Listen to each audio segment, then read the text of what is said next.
We're live on Facebook. Okay. So I will begin. Good evening, all. I'm State Senator Shelley Mayer. I represent the 37th Senate District. And before redistricting, that went from the Yonkers border in the Bronx all the way up to Bedford and included the Sound Shore. And that's why I'm so pleased tonight to be together with my colleague and very good friend who I've worked with for many years, Assemblyman Steve Otis, who is doing this jointly with me because we work so closely on a number of both budgetary and legislative issues during this year. And this roundup is an effort to summarize some of the things that we really did accomplish. It was a very strong year legislatively, as well as in the budget, and to go through the things that I think matter most in my district. So I am going to talk a little bit about the very strong legislation we did to further confront gun violence after what happened in Buffalo, the terrible, terrible racist acts in Buffalo and in Uvalde, Texas, as well as some of the strong legislation we passed to deal with the leaked opinion in the Roe case, where Steve and I and our respective majorities in the Senate and Assembly passed really very significant legislation, as well as a number of the smaller, at least to some people, bills that I passed that were priorities for me. And Steve and I worked together on many bills, including many in the environmental space that he is going to speak about. So I'm joined by a number of members of my staff who are here to answer questions and also correct me if I'm incorrect. Georgia Asciuto, who is the committee director for the Education Committee. I'm chair of the Education Committee. Andy Booter, who is my counsel. Mike Press, who's my legislative director, and Rachel Estroff, who has been my chief of staff. So with that, I'm going to turn it over to my friend and colleague, Assemblyman Steve Otis. We actually share office building space here at 222 Grace Church Street in Portchester. And I first worked with Steve when he was counsel to my predecessor 2 times over, Senator Susie Oppenheimer, who I'm very proud to carry on the tradition of an activist woman legislator from this district, or the district is slightly different. So with that, Steve, welcome, and love to hear you say a few words. Well, thank you, Shelley, and I will repeat the theme that you set, which is how well we work together, how well our staffs work together, and not just the legislative things that we're going to talk about today, but as issues come up in the communities on the Sound Shore, I almost feel like we're one office, the teamwork and how well our staff work together on these things. But we've had some real challenges in the last few years, and in the last year, especially with storm recovery, with COVID, with small business issues, tremendous teamwork. And so I'm going to throw the floor back to you, Shelley, to go over some of the legislative items you talked about. I have items I'm going to talk about when you're done, and but a lot of the stuff that we share. And I think the message to send out is a lot of times the issues that affect all of us as consumers, as residents, as people that live in a community, they sometimes have solutions in state legislation or in budget issues that we work on. And so our job is to try and translate the real life problems that we all face into something where we can do something about it. So Shelley, back to you, and we'll have a nice roundup tonight. Thank you. And to the point Steve is making, and I know the participants, those who choose to be on something as sort of nerdy as this, are those who understand the value of state legislatures. But I think it is increasingly clear, as it has been, in my opinion, over the past 10 years, that while there is so much difficulty getting legislation through because of the filibuster, because of other issues in Washington, that the state level, our state legislature, the Senate and the Assembly, are really moving ahead. And with the Governor Hochul's support, we are moving in a much more collegial direction towards addressing critical problems in our state. They do not solve some of the problems that require a national solution, including rising costs of gas, rising costs of food, the issues of gun violence, access to abortion. These are national issues, but we are trying to bite off what we can, to do what we can, and therefore I think it's extremely important to focus on what we in the state legislature do. So for me, and I think people know this, the most important issue we dealt with this year by far is trying to continue to address gun violence. I think all of us were shaken to our core by what happened in Buffalo, and the fact that this young man would drive 2.5 hours, 18 years old, would go and buy lawfully a gun in New York and then buy hundreds of rounds of ammunition in Pennsylvania and have the gun modified, it appeared, to come back and go to the Black community, the east side of Buffalo. I lived there in Buffalo for many years, and target people solely because of their race who were simply going out to a supermarket in the afternoon in their community. I know all of us were just struck by and shook by the overt racism and the violence of that day. And then with Uvalde just shortly thereafter, I think we knew we had to do more. We have already done more than many other states by having the SAFE Act, which was passed after Sandy Hook. Steve and I were both there in the middle of the night, which limits high capacity magazines in New York. But that being said, there was more that we could and should do. And the most important thing to me was the bill that we passed, both houses. The governor has now signed these gun bills, which limits the sale of semi-automatic rifles to people over 21 and requires them to apply for a license. This young man, 18 years old, just went to a gun store, bought a semi-automatic rifle and had it altered, but it had the ability to kill all these people in very quick time. We don't believe that, I personally don't believe that assault weapons should be allowed in the United States except for military use. But until we can get Congress to do what they should do, we in New York State passed this very important bill. And I would point out, without being unduly partisan, that in our House, not one Republican member voted for the bill to change the age from 18 to 21 for semi-automatic rifles. I think that's unfortunate. It's not a partisan issue. It's an issue that mothers particularly called my office and said, do everything in your power. I don't care about politics at all. Do everything in your power to make sure our kids are safe, particularly in schools. So that was the first thing we did. The second thing we did is we expanded the list of people who can file for the extreme risk protection order. Some of you may remember several years ago, we passed the bill that allows law enforcement and school officials and family members to apply for an order by the court after a hearing to have a gun removed from a person who has a gun because of the threat to himself or herself and others. However, in the case of the 21-year-old, the 18-year-old in Buffalo, the state police had already investigated this guy because a teacher, credit to a teacher in his school, high school, had identified him as someone who posed a threat. They called the state police, they came and interviewed him. They did not find anything, but notwithstanding that, they did not move to the next step of filing an extreme risk protection order, which would bar him or bring it to a court to determine whether he was really capable of having a gun. Now the law will require, when there has been a review by the police, that that order must be filed, an application for that order. And that is so critical. And it also ensures that police and district attorneys file these ERPO petitions or red light when they have reason to believe that the person is a harm to themselves or others. The next thing it did is it closed the loophole for the definition of a firearm.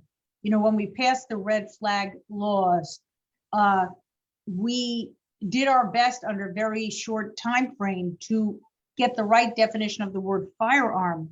Many guns are altered and modified, and we tried to capture as many as we could. But this law that we passed this year is intended to capture firearms that have been modified to be shot from an arm brace, which was not included in our prior definition in the SAFE Act. So we are trying to close loopholes and make sure that everything that is really the equivalent of semi-automatic is subject to our limitations in the SAFE Act. We required enhanced reporting of data by law enforcement to the state and federal gun databases. You may have seen the article in the New York Times this week. This is a complex database system that requires all this input from state and local officials and federal officials, but we need it to be up to date and accurate. And we are improving the quality of the database. We passed another bill to improve the response and reporting of hateful and threatening social media. You know, I don't think there's any question that from the time we did the SAFE Act till now, the world has changed because of social media. And clearly, the assailant in Buffalo and the assailant in Texas were apparently influenced by right-wing social media. There's not a place where it is easy to complain about this kind of conversation on social media. It is not really possible to ban it under the First Amendment unless it becomes threatening or criminal in nature.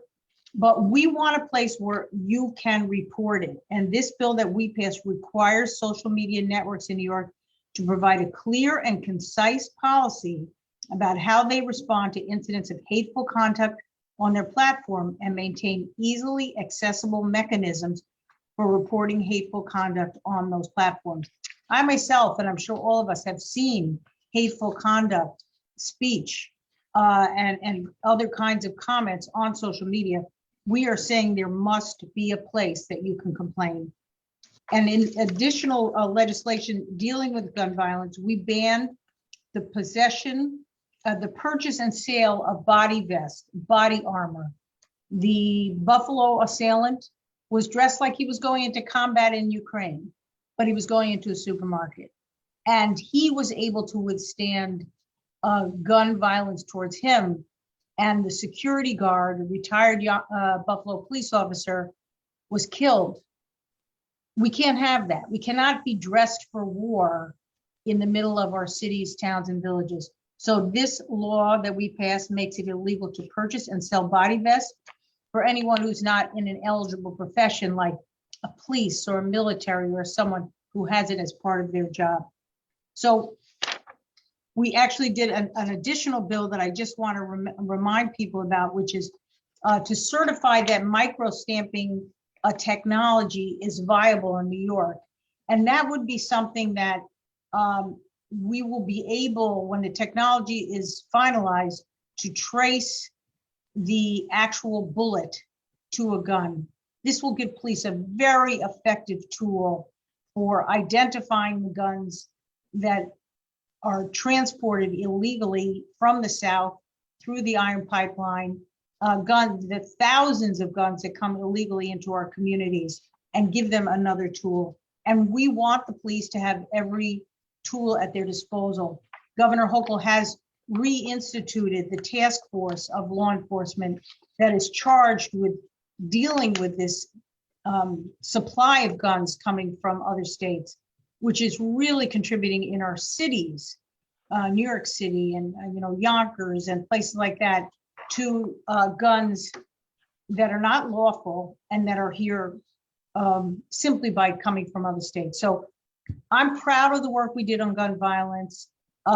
We did nothing to restrict gun usage by those who hunt. We totally respected those who are lawful gun owners who use guns in a way that is often, taken as the basis of sort of American gun ownership, which is to go out and hunt a deer or something. But nobody needs a semi-automatic rifle to shoot a deer or other living thing. It's only for shooting human beings. And I believe we need a federal action. I urged my constituents to join groups like Moms Demand Action and New Yorkers Against Gun Violence so that we put pressure, not on our US senators who are fully on board, but on senators from those other states. We need the votes to ban assault weapons. But until we do, we are going to do everything in our power here in New York. So to me, that was number one. Number two of the big issues was the leaking of the potential Roe versus Wade overturning by the Supreme Court. And again, you know, Steve is sitting here, but I just want to say, our leader, my leader, Majority Leader Andrea Stewart-Cousins, and the Speaker of the Assembly, Carl Hastie, they basically negotiated these bills together so that we were on the same side. There was no use in doing symbolic things like having what they call one house bills, passes one house and not the other. Not on these issues. These are too big for symbolic victories. We needed real, true victories. So anticipating this decision overturning Roe v. Wade, and New York has a statutory right to abortion that we did several years ago, and we moved it into the public health law. Somehow anticipating this very terrible decision would happen, people said, why did you do it? Well, wisely, we did do it. But when we saw this happening, we knew what would happen. People, women from other states would come to New York either physically or seek to get abortions through telemedicine, through the mail. 50% of abortions are now done through medical means by Plan C, which is taking 2 pills in succession. We know New York, California, Michigan, these are going to be states, Illinois, where people are going to come and seek abortion care. We're not going to stop people from having abortion. And yet we need to ensure that, one, New York is safe for these women. 2, New York is safe for these providers. So that was one of the most important things that we did, is a package of bills to protect both the women and the providers. And so let me go through some of them. The first one prohibits professional misconduct charges against someone in New York who provides abortion services for a patient who resides in a state where the service is illegal. So you're coming from Alabama to New York, and in Alabama, we can be assured with these trigger laws, pretty much every abortion is going to be illegal. But a New York doctor prescribes medication or provides a surgical abortion or abortion services. We want to protect that New York doctor. We want to protect that Alabama woman as well. We also want to prohibit medical malpractice insurance companies from taking adverse action against such a provider in New York, simply because the state in which the woman resides makes abortion illegal. We also allow people to enroll in the state's address confidentiality program, because these women from other states are afraid of the threats of the anti-abortion, virulent anti-abortion folks in these states that enact these laws. The laws that they are about to, trigger laws that are about to go in effect when this Roe decision comes down, assuming it is as anticipated, are so dire, no exceptions, so early in a pregnancy that they are going to force women to carry babies to term, and they're also going to force women to engage in harmful, conduct in trying to seek an abortion. But we want people to be able to protect their identity from the threats that they're likely to get at home. So we've done that. We've asked we're directing the Department of Health to examine the unmet health and resource needs facing pregnant people in New York and the impact of these limited service pregnancy centers. We're very concerned that women are going to come from other states and come upon these limited pregnancy centers, which, if you know them, they are really there to persuade women not to have an abortion and to persuade you or force you or push you to have a child and put it up for adoption, notwithstanding whether you wish to or can afford to, or any of the other things. So we want studies done of that situation, and we have passed a law that is going to require the studying of these centers. There's additional bills I have here in my list. But I would say the one thing we did not do is pass a constitutional amendment, and sort of an equal rights amendment that guaranteed right to abortion in New York State. There were a number of technical and legal complications in doing so. We're not able to reach agreement between the Senate and the Assembly and the governor's office. But I am confident that we are going to continue to strive to find a way to enshrine in the New York State Constitution a constitutional right. So we are not under the footprint of the United States Supreme Court's own decision on this issue. And I am very hopeful we will achieve that in time. I'm going to skip to some other of my pieces of legislation that are important to me. They're not such big ticket things, but they're very important to me. And I know Steve shares many of them. One that I fought really hard for is a statewide group home families working group.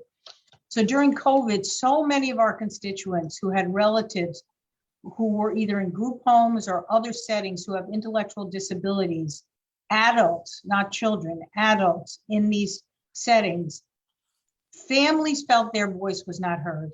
And their voice was not heard by the commissioner and by the staff of the OPWDD. And I felt strongly that there have to be regular meetings, not with the providers, these wonderful not-for-profits that run these places, but with the family members. They want to know about changes in policy that affect their loved ones. They want to know about the visiting policy, the vaccination policy, the staff issues, the visitation issues, all these things that arose during COVID and continue. We were able to pass a bill to establish a regular working group of family members that will be meeting on a regular basis and have their voices heard. I have my staff here on these bills in case there's questions. Another thing that mattered greatly to me is that prior to enactment in the budget, if you had a medically fragile child living at home who needed private duty nurses covered by Medicaid, once they turned 21, the rate of reimbursement for that nurse dropped precipitously. So here you have this fantastic nurse, suction, all the things that truly ill children need if they stay at home. And you lost that nurse probably when the child turned 21 because they went to a younger person where they got a much higher rate. Even though these people are so desirable and so necessary, we were able to get in the budget a change so that private duty nurses for these medically fragile children than adults, simply because they turned 21, but they're living at home, stays the same. And I know I met one of these individuals and their mother were dealing with Ida and storm damage in their home. And the ability to have this person be able to come every day and take care of this adult disabled person was so important to the mother. And I'm very glad we could do it. I'll go briefly so that Steve has some time. We did a big bill that prohibits selling diet pills and supplements for weight loss and muscle building to minors. You know, us old people don't know everything about what's happening, but if you go on TikTok, you can find out how you can be really thin at 16 and 17 and really beautiful. And it isn't by, you know, eating less and exercising more, although that's part of it. It's by getting these drugs that are available over the counter. FDA really has had a hands-off policy. We got this bill passed. We may have to modify it a little, but this is the first in the nation. And we worked with advocates from Harvard University to ban the sale of these diet pills and supplements. And I'm very pleased about that. Two other bills I want to mention have to do with removing guns when there is an order of protection. And I practiced matrimonial law and family court law early in my career. When you get an order of protection, particularly when you're representing a woman in family court, and she knows the boyfriend or the husband has guns, and the judge may order that the guns be removed or the guy turns the guns over. If he doesn't do so, there's really not a lot of remedy. Now we are requiring the court to order search and immediate seizure of firearms when the respondent willfully refuses to surrender. And it requires the judge to question basically the person who the other side thinks has guns, whether they have guns. we don't want where a woman generally knows her husband or boyfriend has guns, knows they're in the house, and nobody can do anything about it. So the last one I want to talk about, another subject that came up during COVID, total frustration with the unemployment insurance system in New York during COVID. All of us in the legislature dealt with this regularly. My office was inundated, as I'm sure Steve's was.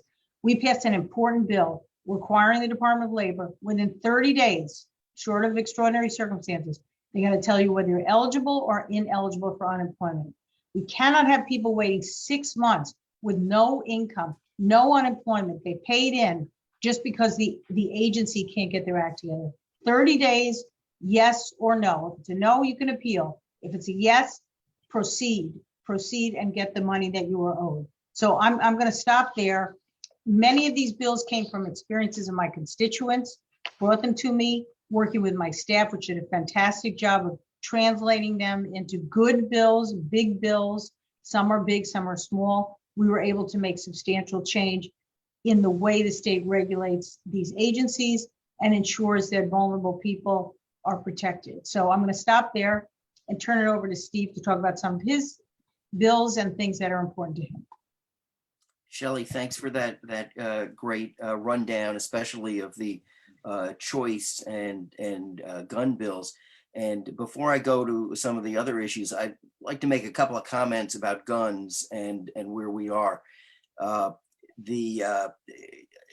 What's somewhat humbling is the fact that New York has the strictest laws in the country already, and we made some important changes this year to strengthen them on the basis of some of these incidents. But what is humbling is that since the federal assault weapons ban expired in 2004, there are now 15 to 20 million assault weapons in circulation in this country. It's a very scary thing. And so we need, number one, we need Congress to take action. They should reinstitute the federal ban, but there's a lot more gun violence. There are all these guns in circulation. And so I think in addition to what governments do, there needs to be a moral discussion in this country about all these guns becoming ubiquitous and what that means. And what that means, not just for these mass killings, but also for safety at home, for suicides, for domestic violence situations. And there's a broader discussion that's needed there. But in New York, we are doing what we can do to try and strengthen the law. Something that is coming up is there's anticipated the Supreme Court is going to overturn a very old law. I think it's over 100 years old, New York State's law related to concealed carry pistol permits, that you have to have in New York to have a pistol permit, a reason to have a pistol permit. And we anticipate the Supreme Court may be taking that away, in which case New York is going to have to figure out, when we read the decision, how we can try and protect ourselves better. But what we don't need is more easy access to guns. That is not good for anybody. And on choice, I think the big theme on the abortion rights, reproductive rights bills that we had, that we passed, was number one, to protect our providers who are at risk with some of these laws that are already passed in other states and may be enabled by the Supreme Court decision when that comes down, because there's going to be an effort for other states to reach into jurisdictions that are not their own and impose their laws on us. And so that's going to continue to be an area where New York is going to, when the decision happens, lost some lighting here, hold on. When that decision happens, I would anticipate that we have to come back and maybe find some other areas where we can improve. And on the equality amendment, Shelley described it perfectly, because I've been in some of these meetings and you have law professors on both sides of these language issues. And honestly, they have heartfelt and intellectually sincere differences in language, but we need to work it out, and we need to get an amendment passed this year so that it can then get voted on in the next legislature and by the public I'm a longtime co-sponsor of the bill in the Assembly. But I'm going to talk a little about some of the important environmental and flood resiliency actions we've been taking. And Shelley and I worked on a very important bill, which is so obvious, which is that our building code in the state needs to do a better job of incorporating flood mitigation principles into the building code. And so we passed a bill in both houses that is going to directs the state entity that does the building code to work those principles into their updates of the building code. It's very important because you saw the damage that we had on the Sound Shore, and some of these things could be prevented with, and certainly in new construction, with more informed design. But one of the things that also that the senator and I have worked closely on is the ability to buy out flood properties. And we're working on especially a neighborhood in Rye Brook is sort of ahead of the line in that, and other communities are looking at where there's just so much damage and so much vulnerability that there's a federal program that can help potentially buy out those properties at pre-damage market value. But on the ballot in November is a very important environmental bond act. And that bond act includes, one of the things in there is an expanded state program for buyouts. This is something that Shelley and I advocated for. It's very important because sometimes you're in a situation that's just going to be untenable, and we should have that option. But the Bond Act, I'm going to talk about that for a bit because it's one of the more significant things that we did this year. But you, the voters, need to pass it in November. It is $4.2 billion, much of it geared towards climate change, storm resiliency, open space. Another piece of it that I have was able to get in the original Bond Act proposal 2 years ago is on stormwater. And again, Shelley and I have worked on this all over the county. After Ida, we saw stormwater systems could not keep up with the volume of water.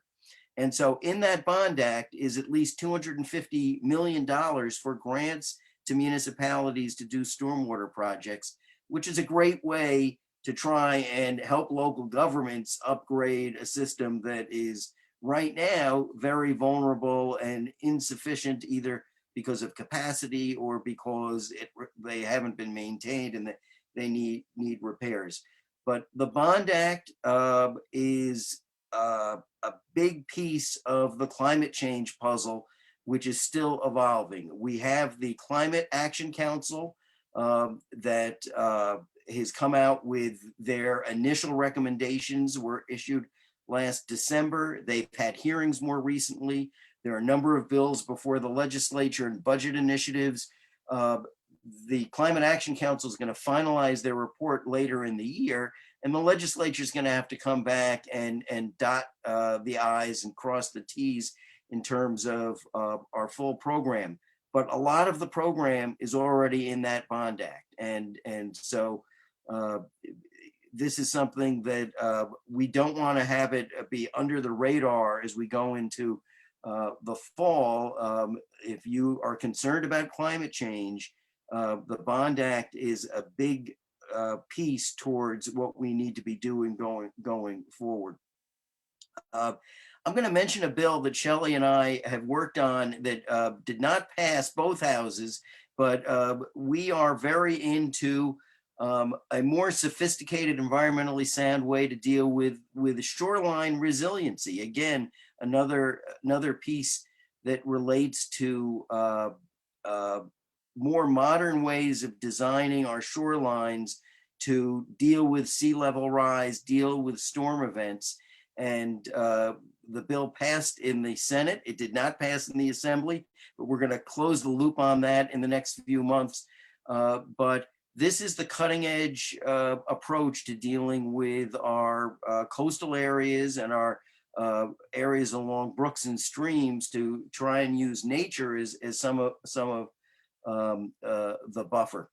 And I'm going to mention another issue that we've not consummated, but since this is a Shelley and Steve show, we are working on legislation, and it's very complex, to try and provide better resources and opportunities for EMS programs around the state, which they're a different animal in almost every community. And so it's sort of hard to do, but there is a shortage of EMS personnel, whether volunteers or staff, and it's affecting response times. So this is an issue that we're working closely with the county, with especially Chris Bradbury, and the village of Rye Brook has taken a real lead in this, and it is an important piece of the solution. At the beginning, I mentioned that we work on things that come up. And so another bill that we did pass at both houses is a bill to direct MTA and their commuter rail lines to pay a little more attention to planning when they're doing things in their right of way that may affect neighborhoods and help municipalities. That we had an incident in Mamaroneck where they really and admit that they didn't do the job that they should have done in terms of consultation, in terms of sensitivity. So we have a bill that is going to the governor for her review to make MTA come up with a better, more structured planning process for dealing with residents and neighborhoods. I'm going to mention, and I'm going to throw this back to Shelley, but I'm going to mention a little arcane issue and then a big issue. The arcane issue is I chair a committee on science and technology, which goes into a lot of different places, but one of them is the simple science and technology of making sure that workers get the right information about labor laws that affect them. And so we did a bill that has passed both houses that would require all those labor and health notices that are at the workplace. And often you see them at construction sites withered by weather and almost unreadable.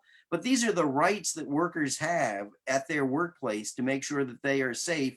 They should be able to get these digitally. And so we passed a bill in both houses that would require that employers in some electronic digital way make those same required postings available to their employees digitally. And then the last issue I'm going to mention is one related to the open meetings law. And I know Shelley and I were of the same mind on this, and it could have gone in a variety of ways. I think it ended fairly well, which is post-COVID, we like using Zoom, and we're on Zoom right now. But for local governments, the question was, how do we take advantage of increased public participation via remote meetings, Zoom or otherwise, but still making sure there's accountability to the elected officials. And so the way it has been determined is when the COVID emergencies completely end, local governments would have the ability to allow the public to participate on a permanent basis via Zoom or come in person to the meetings. But the presumption is that the elected officials, lacking extraordinary circumstances, are to be in person at the meetings where the public can see them in person and make their case. And I think there are a lot of ways that could have been split, but it was split the way I was advocating, and I know Shelley was in the same place, which is that you should have an ability to connect with your local officials in person in the way you do with us. Since Shelley and I are at a million community events and are very out there in the public, and that is a good way for us to get ideas for issues we can be working on. So I'll stop there. I could go on. I know, Shelley, you have a long list, but I have more things, and thank you, Stephen. Again, on many of these things, we work together closely to come up with bill language. And I always explain to people who don't know the process well, a good idea is not enough to get it passed. It takes a lot of work beyond the good idea. You have to persuade other people, you have to fix the language, you have to deal with the opponents, and very frankly, you have to deal with the politics, not big politics, but whether it's good for other people's districts. And so, Steve didn't mention some of the things, cryptocurrency, that are big deals that Steve and I both were supporters of the ban, and we hope that the moratorium, we hope the governor signs it. There's a number of other strong environmental issues that require a lot of work to persuade our colleagues. And simply the fact that there's enough co-sponsors on a bill is not always enough to get it to the floor. It takes a lot of work. So one thing I do want to talk about a little bit about education, although the majority of the education stuff is done in the budget, which we finished very close to on time, early April, and Georgia was very involved in everything. But some of the residual issues that I want to point out, in addition to ensuring that every school district in the state got additional money, every school district that was not paid what they were owed under the foundation aid formula got another step forward towards a full 3-year phase-in of foundation aid, which will be finished by next year, which is transformative for all of our schools, particularly in the recovery from COVID, because we also were able to get the federal money to go to them directly. But there's some additional things that we worked on post-budget that are very important to certain segments of our communities. One is we expanded full-day pre-K to hundreds more districts in the state. And in our districts, Katona, Lewisboro, Bedford, Eastchester, Bronxville, Harrison, Mamaroneck, New Rochelle, Byram Hills, Rhinebeck, Rye, Blindbrook, and White Plains were all going to benefit by a significant increase in full-day pre-K money. It does require some, work by districts to make it work, and that is fine. But this is a very significant investment in expanding full-day pre-K, which ultimately I believe we will get to every district in the state. The second thing I want to talk about is something, special ed providers. The way the state reimburses special ed providers is very out of date. There were many different streams based on the kinds of schools. These rules come from many years ago and they have not been updated. But there are special act school districts. You may know some of them in Greenberg, large number. There's 853 schools, which are not for profits, but they serve basically public school students who cannot be seen or cannot be taught in a traditional public school. And there's 4410, that's preschool special ed. Each of these different categories of schools is reimbursed differently under our current system of laws, which we would like to update. But until then, last year, we had an agreement. We passed a bill to say that the 11% of increase in tuition that we had over time provided to traditional public schools should go to these schools as well. They're basically serving public school students, or they are public schools, and we are not giving them what we gave others. We passed a bill, the governor signed it. She promised that this 11% would funnel through this year. And then in the implementation of that, we had a very strong disagreement with the governor's office, division of the budget, about how it was going to happen and the specifics. And as a result, we repassed a bill, both houses, to say, no, that 11% you promised us, we want that money. And we are still working with them. But I want to assure people whose children are in preschool special ed or whose children are in these other kinds of schools, which Steve and I both have visited and hold very close to our hearts, that we are going to fight for this money. This money is owed to these schools. They are dealing with very challenging children, and it's expensive to provide the quality that New York does, and we want to make sure that happens. The other thing we have done is for what is called small city school districts, and we have a few in our district, including White Plains and Rye. They are limited in the amount of capital they can get unless they basically get a higher threshold of votes from the public. We passed a constitutional amendment, and that's why I'm raising it. It's going to be on, we have to pass it again next year, and then it'll be up to the voters. But these constitutional amendments, you may recall that one of the problems in redistricting is that we failed to pass a constitutional amendment that would have clarified without question that the legislature had the power to draw new lines if the independent redistricting commission did not do so, which happened. But we did not pass that. And this point is, these things get on before the voters to be voted on as a constitutional amendment, amending the New York State Constitution. They are extremely important. I'm not saying which way to vote. You can disagree, but we need to change the way our small cities are able to fund projects like building a new gym, putting a new roof on, expanding their lab space. All of these things should be treated as other school districts, and we have these old anachronistic laws we need to update. But my point is, those that are on this, watching this Zoom already are paying attention, but we need to organize and educate voters about these state constitutional amendments. They are very, very important. And let me just switch before we get to the questions, a little bit on redistricting to explain a little bit of what happened.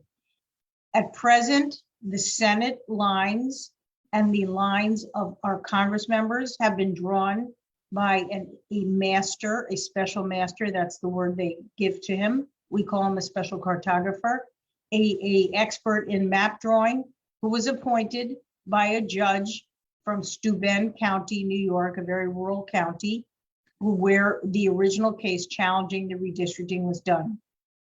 These lines are now basically set. The Senate lines, the congressional lines, and have been reset by the special master. The lines for the Assembly have not been changed, and they are in place as they were adopted by the legislature and signed by the governor. So the district Steve has is the district that the legislature adopted and the governor signed. The district that I am going to be running in is different than the one that the legislature adopted. I happen to disagree with the Court of Appeals, which upheld the challenge to our lines. I believe they're incorrect, that the legislature had the power to draw new lines, but the Court of Appeals found otherwise. And therefore, we have this real problem with our congressional districts in Westchester, which is we have CD 16, currently represented by Congressman Bowman. We had Congressman Jones, who is now running in Brooklyn, in CD 10 in Brooklyn and Lower Manhattan. And we have the district of Northern Westchester, currently represented or currently being run by Congressman Maloney and Senator Biaggi in a primary. So there will be two separate primary dates. It's very confusing. I hope that people understand early voting has started in the Assembly primaries, in the gubernatorial primary, in the lieutenant governor primary, in the attorney general's race, in the state comptroller, and in the race for U.S. Senator currently held by Chuck Schumer. Those are currently open for early voting, and those primaries occur in June. The primaries for Congress and for the Senate will occur in August. And it's confusing and it's unfortunate, but that is the situation we are in. The Assembly may have to draw new lines next time, but for now, the lines are the lines that were adopted by the legislature. So Steve, do you want to add anything further before we answer some questions here? I'll just say two things on cryptocurrency, the cryptocurrency Oh, mining issue that you referenced, Shelley. This was an issue I was very involved with on the Assembly side. I'm one of two leading members of the Assembly on this. What it relates to, it is not against all cryptocurrency. It is basically one form of authentication that is called proof of work, which uses 99% more energy than the other forms of authentication.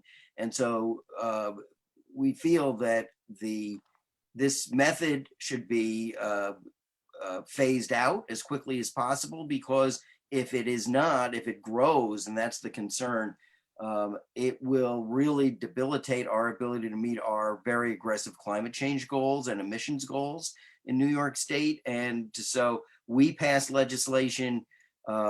It passed in the Senate at 1:30 in the morning on the last night of session, and a good thing. But it's the first in the country that is saying let's take a pause on expanding this kind of authentication. It has no impact on people doing cryptocurrency transactions whatsoever. It's just the form of authentication. And if you are daring enough to be trading in cryptocurrency, which is very volatile, this will not change your ability to do that. It will hopefully send a message. We don't want you using all this energy and all this computer power to do this form of currency. So with that, the other big climate change issue that I've been working heavily on is the EV vehicles and EV charging infrastructure, which is very important if we're going to transition away from gas-powered automobiles. We're able in the budget to push a move forward for EV electronic vehicles for school buses over a phased-in period of time with additional money, hopefully by the Bond Act. And so, you know, in the school space, I want to say that the moving to electronic vehicles over time, we've now passed the John R. Lewis Voting Rights Act at the state level, which is going to involve an examination of school board elections and seeing whether there is discriminatory practices that result in people being disenfranchised there. We are pushing the envelope on the issues in schools, which traditionally were sort of off the path of legislators. And I think that's going to change, both on issues of curriculum, discipline, and many others where we are pushing back. And you may know that we passed a bill to deal with the study of the Holocaust in public schools. The Holocaust is required to be taught, but there is real question about whether it's being taught across the board. And we authorized a study to be done to determine whether and how effectively the Holocaust is being taught. And in this time of anti-Semitism and racism and certainly tremendous conflict in our society, I think we were very proud that we were able to come up with a way to get such a bill passed. Now, there are a number of questions, some of which, one question on Facebook, who owns and maintains the Rye train station parking lot? It's in terrible shape and a permit is over $1,000 paid to Rye City. I bet Steve knows the answer as the former mayor of the city of Rye. Yes, the answer is that the parking lot, most of the parking lots are owned by Metro North, and but they are managed by the city of Rye, and the task is for Metro North and the city of Rye to negotiate some sharing of who's going to deal with improving the pavement there. So that's a long-standing issue, and I concur. Another question, a general question, safety by someone in Yonkers, and I didn't go into it, and I want people to understand it, and it is in my newsletter, and I think in Steve's as well. You know, we did make some modifications to the criminal justice legislation we passed 2 years ago in the budget in response to very legitimate concerns about safety, at least from my perspective. We did not backtrack on trying to have a very just system of laws, but we did give courts and police some additional powers, particularly when people engage in repeated offenses, which is a concern that I heard from the Yonkers Police Commissioner and many of my constituents in the more urban communities that I represent. Those are described, but clearly getting guns off the street is probably the number one thing that we need to do to address safety, as well as change some other things. And we are going to continue to press forward on that. And someone asked also this question of banning assault weapons. You know, that to do it nationally requires a Senate that is willing to do so. And either we need to get rid of the filibuster, and even then we don't have enough votes, or we need senators who are willing to do it. I happen to believe that women, particularly mothers, in states represented by senators who do not favor a ban on assault weapons, need to speak up and make clear they will not re-elect senators who do not vote to ban assault weapons. We just cannot have children being sent to school with the threat of personal safety. It's just unacceptable.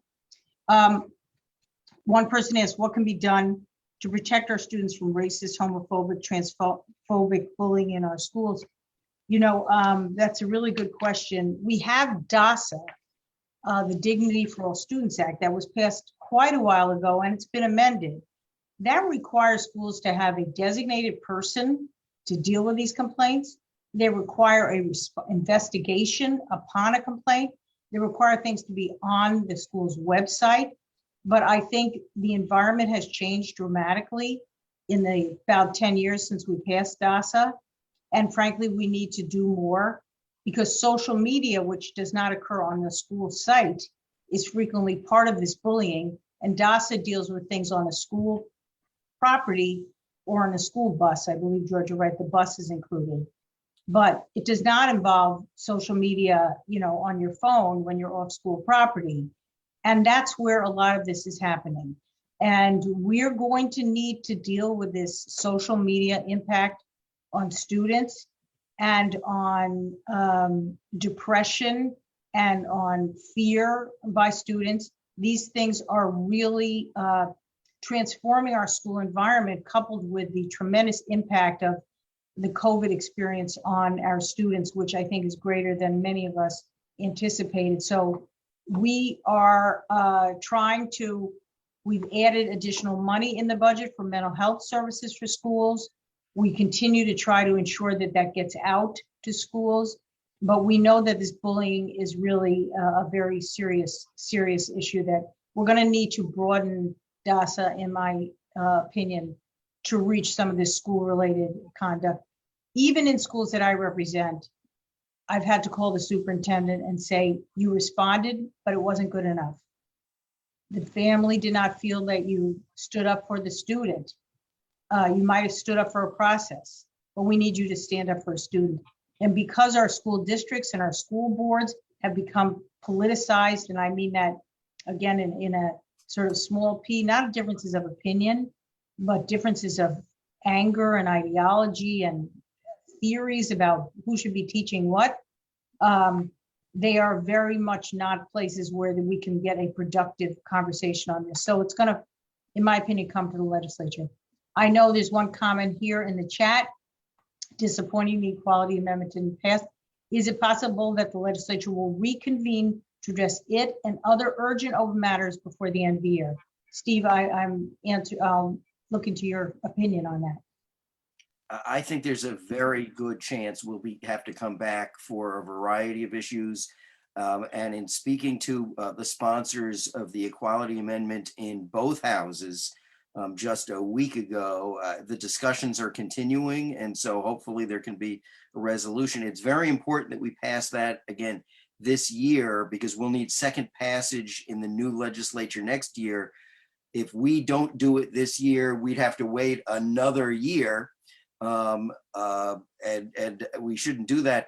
But I must also say that I remember back in the 70s when we were talking about the federal Equal Rights Amendment, and the fact that, basically 40 to 50 years, we're still having the discussion how to get it over the top in New York State. That's a little frustrating. So I agree with Steve, though. I think particularly if the Supreme Court rules on the concealed carry case, we have to go, I will certainly be an advocate for going back to address that. We cannot have where guns are openly carried in public places in New York, with people who don't have a specific need, like law enforcement or retired law enforcement, who go through the process of getting a special authorization. But short of that, the idea that people are going to be riding the subway with guns showing, or riding beeline bus, going into a restaurant, it cannot be, and we will need to change it. I want to thank everyone who joined us. I want to thank my fantastic staff and Emily Lavin, my Director of Communications, in addition to the other staff that is here that made this happen. I always wish more people would participate, but as I say, this is somewhat of a insider exercise. But I just urge you, and I know the people who are watching and listening are not, we cannot turn away from our state legislature. This is a place where important things are being done. We are taking up the mantle of activism that frankly cannot be done in Washington. And with your help and with your continued advocacy and your loud voices, we will hear from you. We hear from many people. We will listen to as many as we can, and we will be as responsive as we can. We're never going to agree on everything, but we are committed to a very civil kind of discourse. So I really do appreciate everyone's participation. Thank you, Steve. Thank you to everyone who was here. And I want to thank you, wish you a good night. And I know some of us have more Zooms. They're very important tonight, and we're going to be on them because that's the work we've chosen to do, and we're very honored to be able to do. So with that, good night from me, Steve. I just remind everyone, you can contact either of us through our offices, on our cell phones, or on the street. Certainly eager to hear talk in more detail on any issue that's on your mind. Thank you. Good night, all.